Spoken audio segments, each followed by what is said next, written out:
Sasabihan ko lang putukan na. Okay, dahil nakapwesto na kayo, Miss Sugar? Yes, go, ito go, na! go! Sampalok, Manila! Yan! Ito na! Magsaya na kayo dahil meron din kayong 10,000! Yun!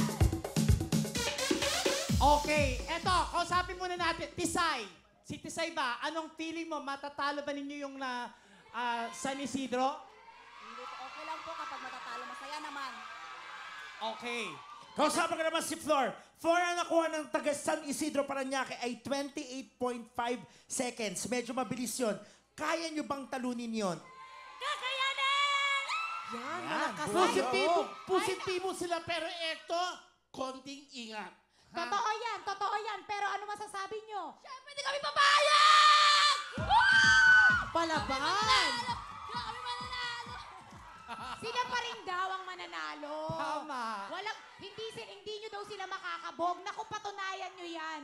Eto na, kaya tawagin na natin. Kabugin niyo muna ang ating mga bagong time to beat. Ang ating bagong time to beat ay... Ang bagong time to beat natin ay 28.5 seconds ng mga San Isidro Parañaque! Wow! Okay. Eto na sina Tisay, Flor, Micah, Jenny, Sampaloc, Manila, putukan na!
Okay. Talaga sila ay nagre-rejoice. Ang ganda-ganda na ng simula. Ano nangyari?